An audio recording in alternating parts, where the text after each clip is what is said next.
એજ્યુકેશનમાં આપ સર્વનું હાર્દિક સ્વાગત છે। તો વિદ્યાર્થી મિત્રો, આજે આપણે ભણીશું ધોરણ 8 ના વિજ્ઞાન વિષયમાં એકમ 16 પ્રકાશ। બરાબર, અગાઉ આપણે આંખની રચના વિશે ભણ્યા હતા। બરાબર, આંખમાં વિવિધ કયા ભાગો આવેલા છે એના વિશે આપણે આકૃતિ સહિત સમજૂતી મેળવી હતી। તો આંખની રચના સમજ્યા બાદ આપણે એક પ્રવૃત્તિ પણ જોઈ હતી। તો હવે આગળ આપણે આંખોની દેખભાળ, આંખોની સંભાળ છે એ કેવી રીતે રાખી શકીએ એના વિશે આપણે અભ્યાસ કરીશું। તો પાના નંબર 207 ઉપર જુઓ, 16.8 માં આપ્યું છે આંખોની દેખભાળ। તો અહીંયા તમને કીધું છે કે તમે તમારી આંખોની ઉચિત દેખભાળ કરો છો એ ખૂબ જરૂરી છે। જો તમારી આંખોની ઉચિત એટલે કે આપણે તો જેમ બને વધારેમાં વધારે આપણી આંખોને છે એ સાચવીએ, બરાબર, સંભાળીએ, એ બહુ સારી બાબત છે। જો કોઈ તકલીફ હોય તો આપના ડોક્ટર પાસે જવું જોઈએ, આંખોની નિયમિત તપાસ કરાવવી। શું કીધું કે જો આપણને આંખમાં કઈ તકલીફ હોય તો આપણે ડોક્ટર પાસે જઈ અને ડોક્ટરની સલાહ લેવી જોઈએ। અને બીજું શું કીધું છે કે આંખની નિયમિત તપાસ કરાવવી। જો આંખમાં કઈ તકલીફ હોય તો એની નિયમિત તપાસ કરાવી અને પછી એનો કંઈક ઉપાય કરવો જોઈએ। જો સલાહ આપવામાં આવેલ હોય તો યોગ્ય ચશ્માનો ઉપયોગ કરો। જો ઘણા વ્યક્તિ છે એને આંખમાં નંબર હોય તો ડોક્ટર એને ચશ્મા પહેરવા માટેની સલાહ આપે છે। તો એને એના મશીન દ્વારા ચેક કરી અને જે નંબર હોય એ નંબર મુજબ ચશ્મા પહેરવાની સલાહ આપે છે। તો એ ચશ્મા છે એ પહેરવા જોઈએ। આંખો માટે બહુ જ ઓછો અને બહુ જ વધારે પ્રકાશ છે એ હાનિકારક છે। શું કીધું? આંખ માટે છે એ વધુ પડતો પ્રકાશ પણ હાનિકારક છે, નુકસાનકારક છે, અને ખૂબ ઓછો પ્રકાશ હોય તો પણ નુકસાનકારક છે। અપૂરતા પ્રકાશને લીધે આંખો ખેંચાય છે ને માથામાં દુખાવો થાય છે। શું કીધું કે જો પૂરતો પ્રકાશ ન હોય, બરાબર, તો આંખ છે એ ખેંચાવા લાગે છે અને માથામાં દુખાવો થાય છે। પછી જ્યારે ઘણો વધારે પ્રકાશ હોય, જેમ કે સૂર્યપ્રકાશ છે તો આપણે સૂર્યપ્રકાશની સામે જોઈએ, બરાબર, તો એ અતિશય પ્રકાશ કહેવાય। પછી શક્તિશાળી બલ્બો, ઓલો પીળો લેમ્પ આવે છે, બરાબર, એમાં પણ ખૂબ વધારે પડતો પ્રકાશ આવે છે। અને લેસરની ટોર્ચ છે એ છે નેત્રપટલ એટલે કે રેટિનાને છે ઈજા પહોંચાડી શકે છે। તો આગળ જોઈએ તો સૂર્ય કે તેજસ્વી પ્રકાશ તરફ સીધું ન જુઓ। આપણે અગાઉ પણ વાત કરી હતી કે સૂર્યપ્રકાશ છે એની સામે આપણે સીધું નહીં જોવાનું, પરંતુ કોઈ દિવાલ ઉપર કે કોઈ ફળિયામાં જે આ પ્રકાશ પડે છે એવી રીતે આપણે તડકાને જોઈ શકીએ, પણ ડાયરેક્ટ આપણે સૂર્યની સામે નહીં જોવાનું। એ છે એ આંખને નુકસાન કરે છે। તમારી આંખોને ક્યારે જોડવી નહીં। જો ઘણાને એવી ટેવ હોય આંખો છે ને આમ જોડે બે હાથે, બરાબર, શું કામ?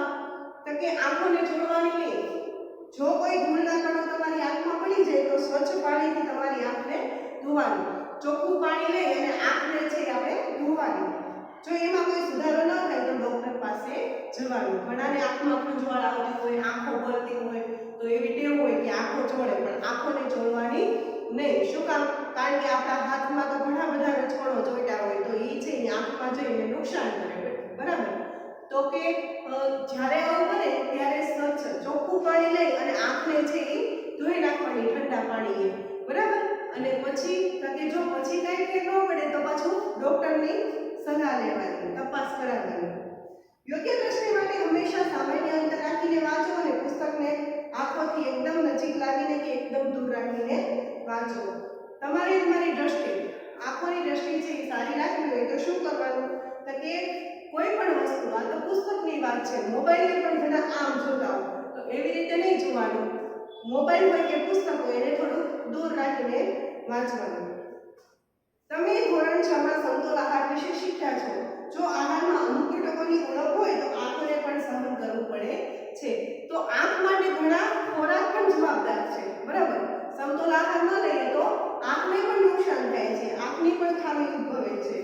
ભોજન સામગ્રીમાં વિટામિન એ ની ઉણપ એ આંખોની ઘણી મુશ્કેલીઓ માટે જવાબદાર છે। જો ઘણાને આંખની તકલીફ હોય તો એની માટે વિટામિન એ એની ખામી હોય તો એને આંખની તકલીફ થાય છે।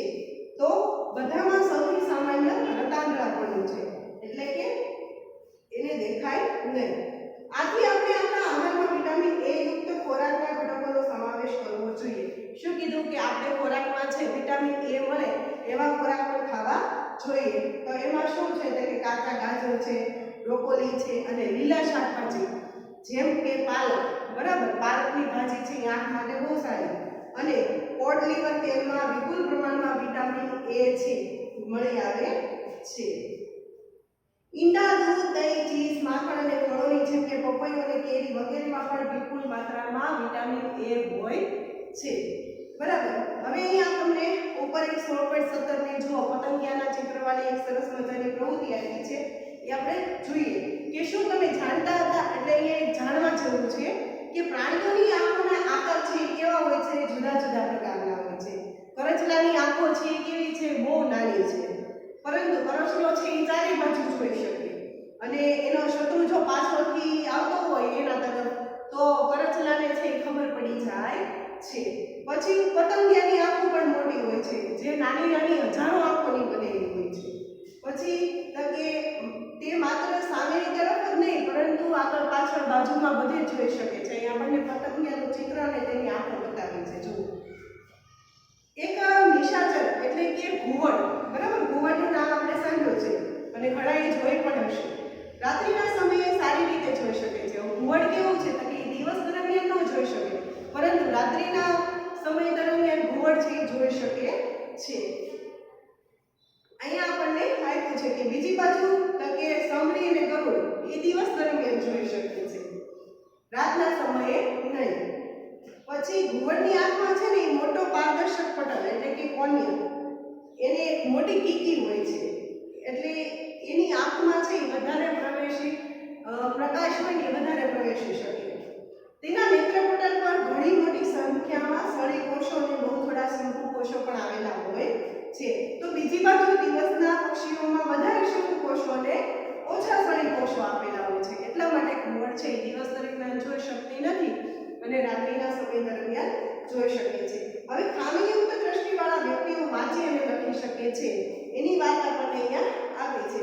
તો કે કેટલાક વ્યક્તિઓ છે કે જેમાં બાળકો પણ સામેલ છે, જે દ્રષ્ટિની વિકલાંગ હોઈ શકે છે. ખામીયુક્ત દ્રષ્ટિવાળા એટલે શું કે જે ઘણા બાળકો એવા છે જન્મથી જ ન જોઈ શકતા હોય, ઘણાને કોઈ કારણોસર ખામી આવી હોય, બરાબર. તો કે આમાં બાળકોનો પણ સમાવેશ થાય છે. વસ્તુઓને જોવા માટે તેમની દ્રષ્ટિ મર્યાદિત હોય છે. તે બહુ ઝાઝો સમય સુધી જોઈ શકતા ન હોય અથવા બધી વસ્તુ એકસાથે ન જોઈ શકતા. ઘણાને થોડું થોડું દેખાતું હોય, ઘણાને સાવ ન દેખાતું હોય, બરાબર. તો ઘણા બિલકુલ ન જોઈ શકતા હોય. કેટલાક વ્યક્તિ જન્મથી જ બિલકુલ જોઈ શકતા નથી. આપણે બહુ વાત કરીએ કેટલાક વ્યક્તિ કોઈ રોગ કે ઈજાને કારણે પોતાની દ્રષ્ટિ ગુમાવી હોય, બરાબર. તો આવા વ્યક્તિઓ છે સ્પર્શ દ્વારા અને અવાજો છે એને ધ્યાનપૂર્વક સાંભળી અને વસ્તુઓને ઓળખવાનો પ્રયત્ન કરે છે. તો તેઓ પોતાની બીજી ઇન્દ્રિયોને વધારે તીક્ષ્ણતાથી વિકસાવે છે. જે વ્યક્તિ જોઈ શકતા નથી, બરાબર, તો ઘણા અવાજથી કે સ્પર્શથી અડવાથી એને ખબર પડી જાય. તો આ લોકો છે બીજી ઇન્દ્રિયોને છે વધારે વિકસાવે છે. જો કે વધારાના સ્ત્રોત તેમને પોતાની ક્ષમતાઓ વિકસાવવામાં સક્ષમ કરી દે છે, બરાબર. તો આગળ આપણે જોયું તો કે ખામીયુક્ત દ્રષ્ટિવાળા માટે અપ્રકાશીય સાધનો અને પ્રકાશીય સાધનોની આપણે અહીંયા વાત કરી છે. તો તમે ઉપર પાના નંબર 209 પર એક કોષ્ટકમાં જુઓ તો કે અપ્રકાશીય સાધનોમાં દ્રષ્ટિ સંબંધી સાધનો છે એ સ્પર્શ સંબંધી સાધનો છે. શ્રવણ સંબંધી સાધનો એટલે કે સાંભળવાની ઇન્દ્રિયનો ઉપયોગ કરીને અને વિજાણુ સાધનોનો સમાવેશ કર્યો છે. પછી તો કે દ્રષ્ટિ સંબંધી સાધનો છે એ શબ્દોને મોટા કરી શકે છે, પ્રકાશની યોગ્ય તીવ્રતા પૂરી પાડે છે અને વસ્તુઓને યોગ્ય અંતરે લઈ જઈ શકે છે. અને સ્પર્શ સંબંધી સાધનો છે એમાં ખામીયુક્ત દ્રષ્ટિવાળા વ્યક્તિઓને નોંધ કરવામાં, વાંચવા લખવામાં મદદરૂપ કરે છે. શું તો કે બ્રેઇલ લિપિ જે લખવાની પાટી હોય છે ને એ પાટી અને કલમનો સમાવેશ છે ને એમાં થાય છે. હવે શ્રવણ સંબંધી સાધનોમાં શું આવે? સાંભળવાના સાધનોમાં તો કે કેસેટો, ટેપ રેકોર્ડર, પછી બોલતા પુસ્તકો, આવા બીજા ઘણા બધા સાધનો એવા હોય છે કે જેનો સમાવેશ થાય. પછી બોલતા કેલ્ક્યુલેટર્સ અને કોમ્પ્યુટર્સ પણ એમાં આવે છે, બરાબર. આવી રીતે એની પર ગણતરી કરી શકવાનું બધું જ, બરાબર. પછી ટેલિવિઝન પણ એક વિચારવાનું સાધન છે. પછી આમાં ઘણી બધી વસ્તુઓ છે એનો સમાવેશ થાય છે. તો કે આજકાલ આપણે જોઈએ તો કે શ્રવણ માટે સાંભળવા માટે શું હોય તો કે સીડી તથા કોમ્પ્યુટર વાદ્યયંત્રનો ઉપયોગ છે એ ઘણો વધી ગયો છે. હવે તમે પ્રકાશીય સાધનોમાં તમે નોંધ કરવા જાઓ તો એમાં દ્વિકેન્દ્ર લેન્સ, પછી કોન્ટેક્ટ લેન્સ, બરાબર, રંગીન લેન્સ, આ બધું છે, ટેલિસ્કોપ, ઘણા બધા સાધનોનો સમાવેશ થાય છે, બરાબર. તો હવે આપણને અહીંયા બ્રેઇલ લિપિ શું છે ને એની સમજૂતી આપી છે 3.10 માં. તો અહીંયા તમને લુઈસ બ્રેલ નું ચિત્ર આપ્યું છે.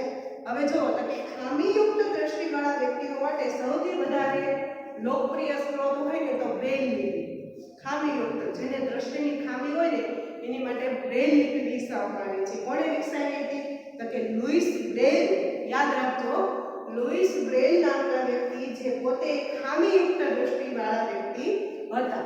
હવે જે આ લુઈસ બ્રેલ નામના વ્યક્તિ છે કેવા હતા? પોતાને દ્રષ્ટિની ખામી હતી, એટલે ખામીયુક્ત દ્રષ્ટિવાળા વ્યક્તિઓ માટે લિપિ વિકસાવી, બરાબર. 1821 માં એને પ્રકાશિત કરવામાં આવી હતી. તો કે વર્તમાન પદ્ધતિ 1932 માં અપનાવવામાં આવી હતી. સામાન્ય ભાષાઓ, ગણિત તથા વૈજ્ઞાનિક સંકેતો બ્રેલ કોડ હોય છે અને બ્રેલ લિપિનો ઉપયોગ કરીને ઘણા બધા છે ભારતીય ભાષાને વાંચી શકે છે. તો આપણને એમ થાય કે આ બ્રેલ લિપિમાં શું હોય છે તો કે 63% તરાઓ લાઈન હોય, બરાબર, ચિહ્નો હોય છે અને આ દરેક ચિહ્નમાં છે એક અક્ષરોનું સંયોજન અને સામાન્ય વ્યાકરણ સંબંધિત છે એ માહિતી હોય છે. ટપકાઓને બે ઊભી હારના ખાનાઓમાં ગોઠવવામાં આવે છે. દરેક હારમાં 3 ટપકા હોય. અહીંયા આપણને નમૂનો આપ્યો છે. થોડાક અંગ્રેજી શબ્દો અને થોડા સામાન્ય શબ્દ રજૂ કરવા માટે નીચે તમને અહીંયા ટપકા આપ્યા છે, CAT, બરાબર. તમે જુઓ તો નીચે કેવી રીતે ટપકા આપ્યા છે. આવી રીતે ઈ લોકો છે ઈ અહીંયા તમને એક ઉદાહરણ આપ્યું છે, પણ જે દ્રષ્ટિની ખામીવાળા હોય છે એની માટે બ્રેલ લિપિનો ઉપયોગ આવી રીતે કરવામાં આવે છે. અને આ બધું ક્યાં હોય તો કે સીટ ઉપર આ બધું ઉપસાવવામાં આવે એટલે એ લોકો છે એ સ્પર્શ દ્વારા છે ને એ બ્રેલ લિપિને સમજી શકે છે. પછી તો કે સ્પર્શ કરવાનું સરળ બનાવવા માટે ટપકાઓને થોડા ઉપસાવેલા રાખવામાં. હવે જે શીટ હોય ને એમાં ટપકાઓને છે થોડા ઉપસાવેલા રાખવા પડે એટલે એ આંગળી ફેરવે ને તે એ લોકોને ખબર પડી જાય, કેમ કે જોઈ તો ન શકે તો એ લોકો સ્પર્શ દ્વારા તો સમજી શકે. હવે આપણે કીધું છે કે ખામીયુક્ત દ્રષ્ટિવાળા લોકો છે એ સૌપ્રથમ અક્ષરોની બ્રેલ લિપિથી શરૂઆત. સૌપ્રથમ શું કરે કે અક્ષર શીખે, શબ્દ શીખે ને પછી વાક્ય શીખે છે અને વિશિષ્ટ ચિહ્નોનો પણ ઉપયોગ શીખે છે. પછી તો કે આ પદ્ધતિમાં મોટા ભાગે શું હોય? સ્પર્શથી, એટલે કે અડવાથી આની ઓળખ થાય છે. તો બ્રેલ લિપિનું લખાણ છે હાથ કે મશીન દ્વારા ઉત્પન્ન કરી શકાય છે. આજકાલ ટાઈપરાઇટર જેવા સાધનો પણ વિકસાવવામાં આવ્યા છે. પછી હવે તો ટાઈપરાઇટર એટલે જેમ ટેકનોલોજી આગળ વધતી જાય એમાં આમાં થોડોક સુધારો થતો આવ્યો છે. હવે આપણને હેલન કેલર, બરાબર, એના વિશે માહિતી આપી છે. તો કે થોડા ખામીયુક્ત દ્રષ્ટિવાળા ભારતીયોને મહાન ઉપલબ્ધિઓ પ્રાપ્ત કરવાનો શ્રેય જાય છે. દિવાકર નામના એક મેધાવી બાળકે છે એને ગાયક તરીકે અદ્ભુત પ્રદર્શનનો આપ્યા. જન્મથી સંપૂર્ણ ખામીયુક્ત દ્રષ્ટિવાળા શ્રી રવિન્દ્રનાથ જેને અલ્હાબાદથી પોતાની સંગીત પ્રભાકરની ઉપાધિ મેળવી હતી અને તેમણે ગીતકાર, ગાયક અને સંગીત રચયિતા તરીકે પોતાની શ્રેષ્ઠતા દર્શાવી છે. લાડ અડવાણી જે ખામીયુક્ત દ્રષ્ટિ ધરાવે છે, ભારતના વિકલાંગોના પુનર્વસન વિશિષ્ટ કેળવણીની પણ એને સ્થાપના કરી હતી. આ ઉપરાંત એને યુનેસ્કોમાં પણ ભારતનું પ્રતિનિધિત્વ કર્યું હતું, બરાબર, બ્લેક સમસ્યાઓ ઉપર. પછી અમેરિકાની એક લેખિકા, પ્રાધ્યાપક છે હેલન કેલર, એને સૌથી વધારે જાણીતી ખામીયુક્ત દ્રષ્ટિવાળી વ્યક્તિ છે.